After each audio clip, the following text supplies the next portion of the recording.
Om Om Swastiastu. Swastiastu. Baik, Baik, kami kami dari dari kelompok kelompok 13 akan 13 akan mempresentasikan mempresentasikan tentang tentang implementasi implementasi SDGs. SDGs. Next. Next. Sebelum Sebelum lanjut lanjut ke ke materi, materi, izinkan izinkan kami kami memperkenalkan memperkenalkan diri. diri. Perkenalkan, Perkenalkan, nama nama saya saya Inyoman Inyoman Juliarta Juliarta dengan dengan 3 3 digit digit NIM NIM akhir akhir 267. 267. Perkenalkan, nama saya Ida Madeni Pembicarani dengan 3 digit NIM akhir 268. Perkenalkan, saya Monika Albertana Diataru dengan NIM akhir 271. Perkenalkan, nama saya Gede Rendi Pratama dengan NIM akhir 272. Next slide. Adapun materi pokok yang kami bahas, yang pertama pengenalan SDGs, yang kedua sejarah SDGs, yang ketiga bentuk implementasi SDGs, dan yang terakhir permasalahan dalam mewujudkan SDGs. Next. Baik, materi yang pertama pengenalan SDGs yang dibacakan oleh saya sendiri. Next slide. Pengertian dari SDGs, yang dimana SDGs Sustainable Development Goals adalah dokumen yang menjadi sebuah acuan dalam kerangka pembangunan dan perundingan negara-negara di dunia. Konsep SDGs melanjutkan konsep pembangunan Millennium Development Goals atau MDGs, yang dimana konsep itu sudah berakhir pada tahun 2015. Jadi kerangka pembangunan yang berkaitan dengan perubahan situasi dunia yang semula menggunakan konsep MDGs sekarang diganti dengan SDGs. Menurut para ahli, menurut Budi Harjo dan Sudi Harjo adalah kota yang dalam perkembangannya mampu memenuhi kebutuhan masyarakatnya masa kini, mampu berkompetisi dalam ekonomi global dengan mempertahankan keserasian lingkungan, vitalitas sosial, budaya, politik, dan pertahanan keamanannya tanpa mengabaikan atau mengurangi kemampuan generasi mendatang dalam pemenuhan kebutuhan mereka. Next slide.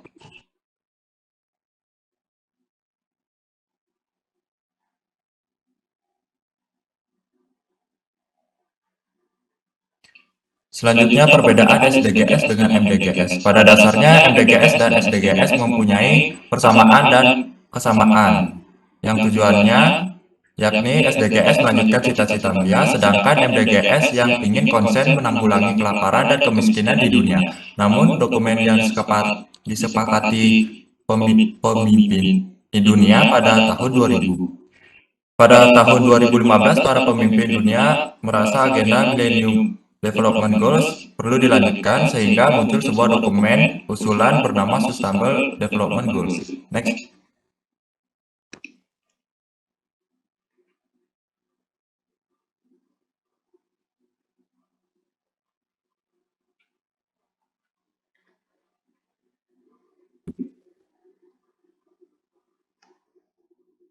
Selanjutnya, perkembangan SDGs. Pada bulan September tahun 2000, saat berlangsungnya pertemuan Persatuan Bangsa-Bangsa di New York, kepala negara dan perwakilan dari 189 negara menyepakati deklarasi milenium yang menegaskan kepedulian utama disebut tujuan pembangunan milenium atau MDGs, menempatkan manusia sebagai fokus utama pembangunan dan mengartikulasi satu gugus tujuan yang berkaitan satu sama lain ke dalam agenda pembangunan dan kemitraan global. Next slide. Selanjutnya, alasan dibentuknya SDGs. Menurut Brundtland Commission of the United Nations pada tahun 1987 yang dikatakan sebagai SDGs atau pembangunan berkelanjutan adalah pembangunan yang dapat mencakup kebutuhan orang banyak di masa depan tanpa menyepelekan kemampuan generasi mendatang untuk menggapai segala kebutuhannya. SDGs atau yang dikenal sebagai Global Goals dibuat berdasarkan 4 tujuan. MDGs yang dilaksanakan pada tahun 1990 sampai 2015. MDGs mencakup isu memberantas kemiskinan, kelaparan, penyakit, kesetaraan gender, dan akses terhadap sanitasi. Di balik kesuksesan MDGs, ternyata secara global kemiskinan belum terhapuskan secara menyeluruh. Next slide.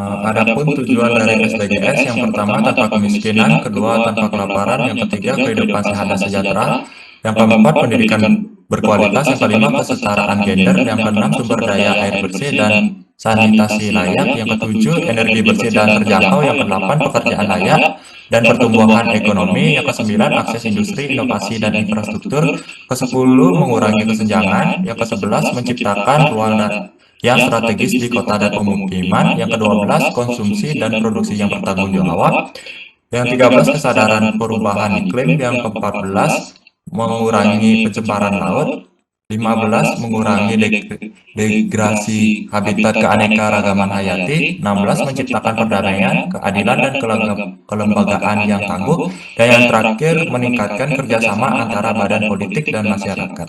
Next slide.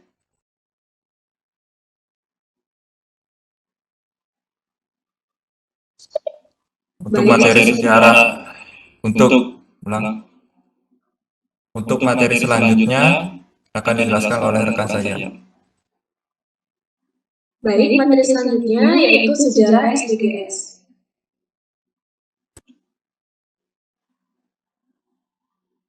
Sejarah pembangunan berkelanjutan diawali dari Conference on the Human Environment atau Konferensi mengenai lingkungan manusia yang diadakan oleh Perserikatan Bangsa-Bangsa atau PBB pada tahun 1972 di Stockholm. Dalam konferensi yang dihadiri oleh delegasi negara maju maupun negara berkembang, termasuk Indonesia, menghasilkan kesepakatan bahwa perlu adanya pertimbangan masalah lingkungan dalam program-program pembangunan yang selama ini terjadi atau dijalankan.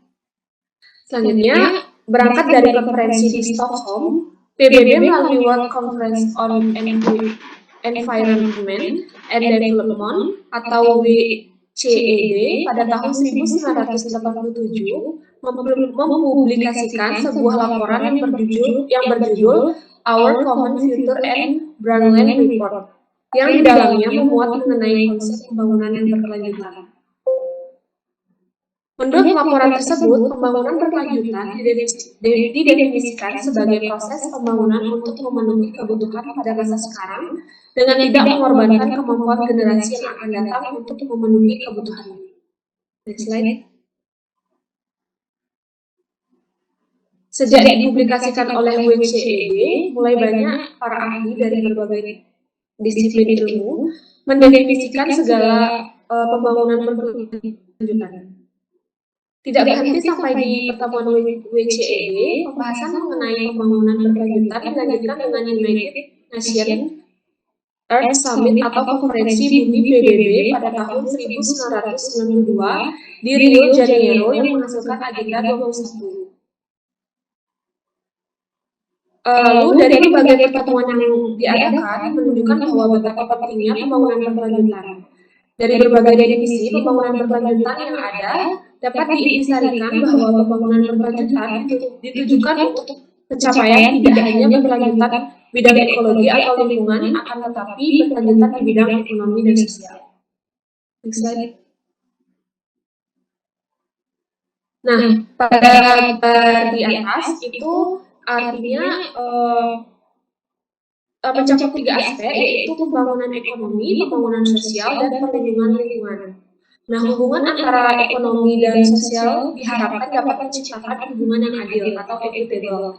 Hubungan antara ekonomi dan lingkungan diharapkan dapat terus berjalan atau feasible. Sedangkan hubungan antara sosial dan lingkungan bertujuan agar dapat terus berjalan.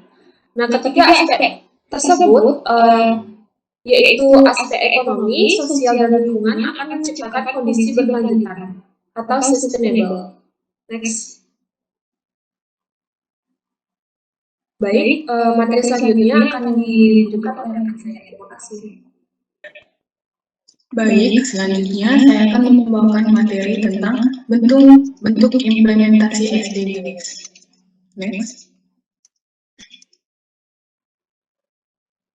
Yang pertama, ada pencapaian program SDGs di Indonesia.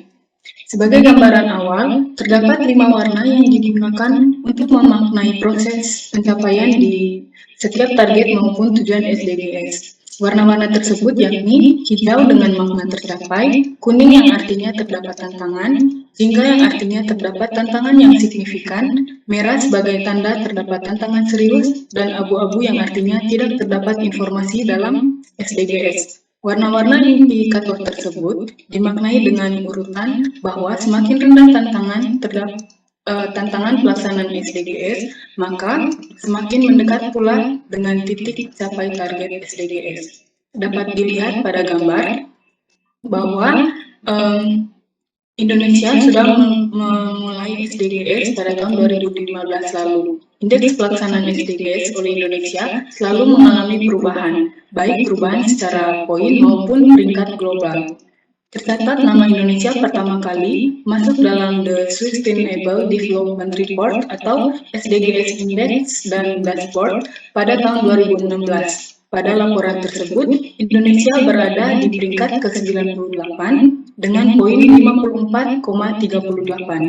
Kemudian pada tahun 2017, peringkat Indonesia merosot ke urutan 100, namun mengalami peningkatan poin yakni 62,9. Kemudian pada tahun 2018, peringkat Indonesia mengalami peningkatan, yakni Indonesia naik ke urutan 99 dengan poin 62,8. Laporan SDGs pada tahun 2018 semakin kompleks dan semakin detail dalam mendeskripsikan progres dari masing-masing negara selama pelaksanaan SDGs. Hasil laporan tahun 2018 masih menyerupai laporan pada tahun 2016. Kemudian, pada tahun 2019, Indonesia berada ke peringkat 102 dengan poin 64,2. Pencapaian SDGs Indonesia mengalami peningkatan dengan melihat dashboard SDGs, yakni indikator dengan warna kuning bertambah jumlahnya menjadi 3 indikator, 6 indikator dengan warna jingga, dan 8 indikator dengan warna merah.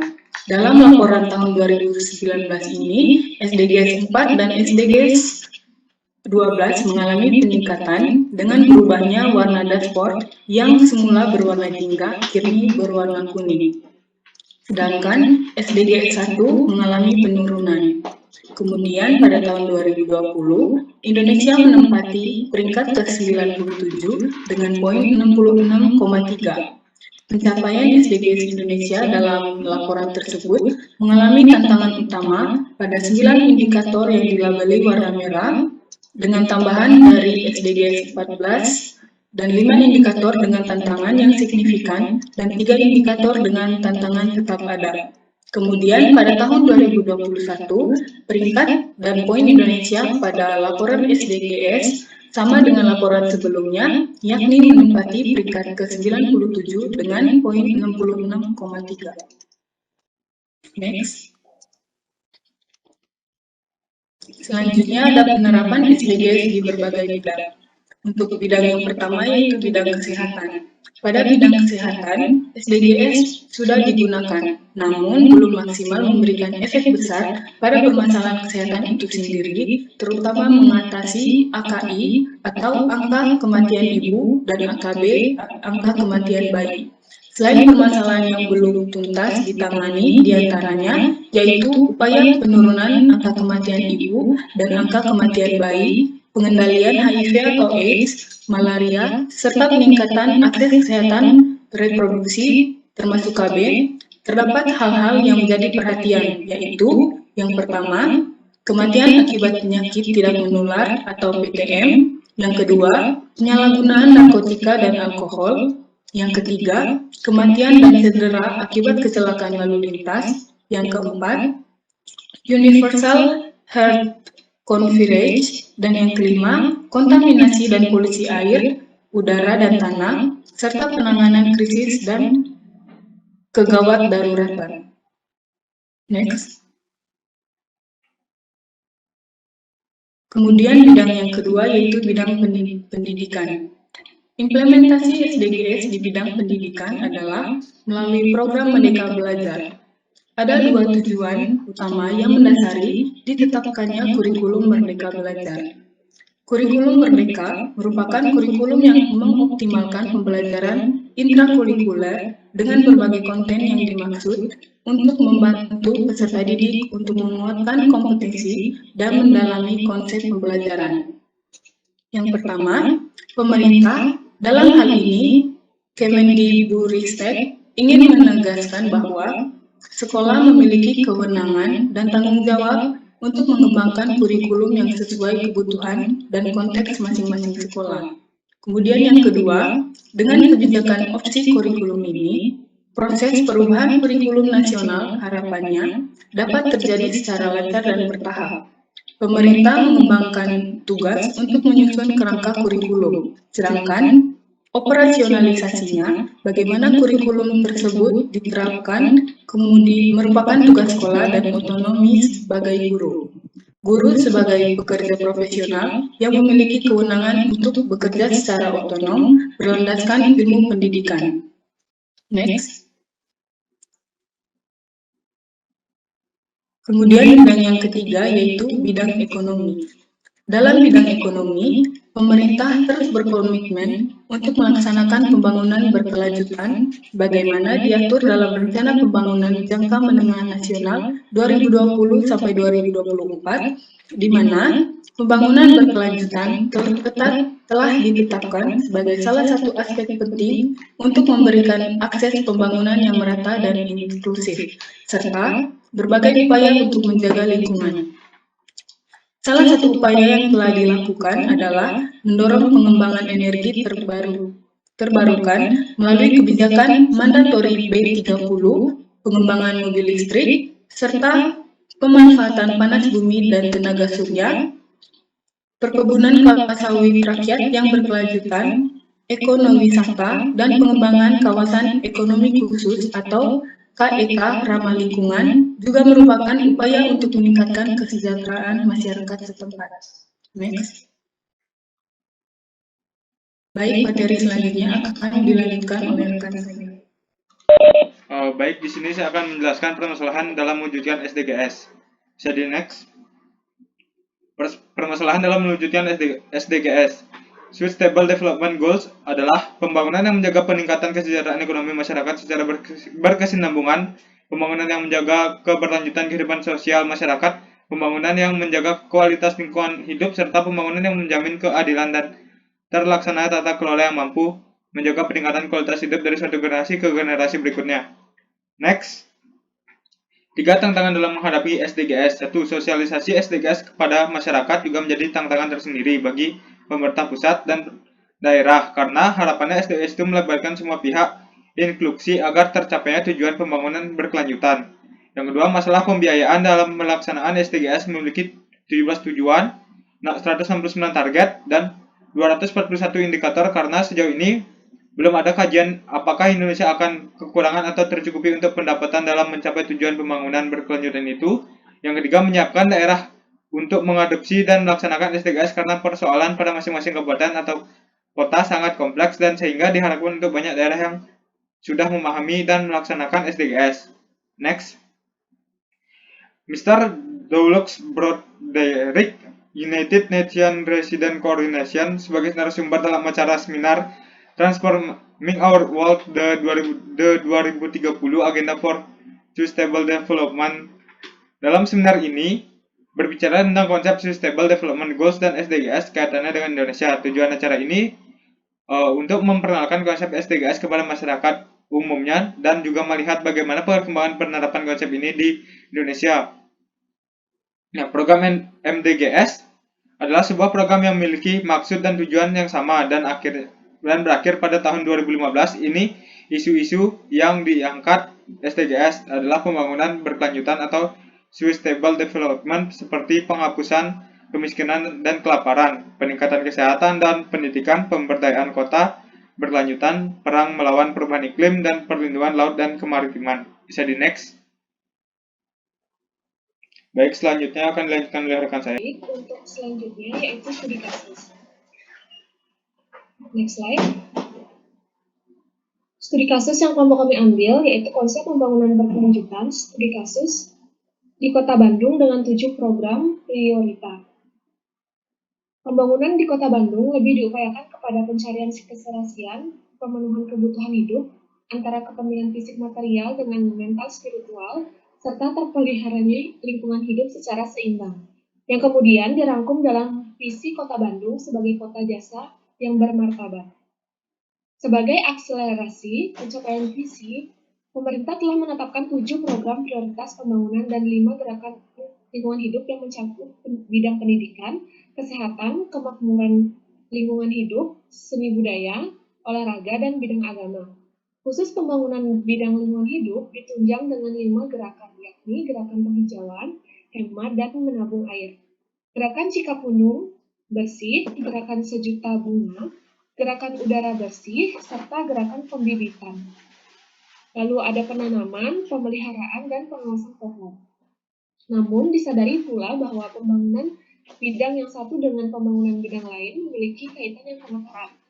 Semuanya bermuara kepada penciptaan kehidupan yang sejahtera, lahir dan batin tanpa membahayakan generasi selanjutnya. Next slide. Adapun 7 program pembangunan yang mendapat perhatian serius pemerintah Kota Bandung. Yang pertama itu ada pendidikan, yang kedua kesehatan, yang ketiga kemakmuran, yang keempat lingkungan hidup, yang kelima seni seni budaya, yang keenam olahraga, dan yang ketujuh agama. Sekian presentasi dari kelompok 7, kami ucapkan terima kasih.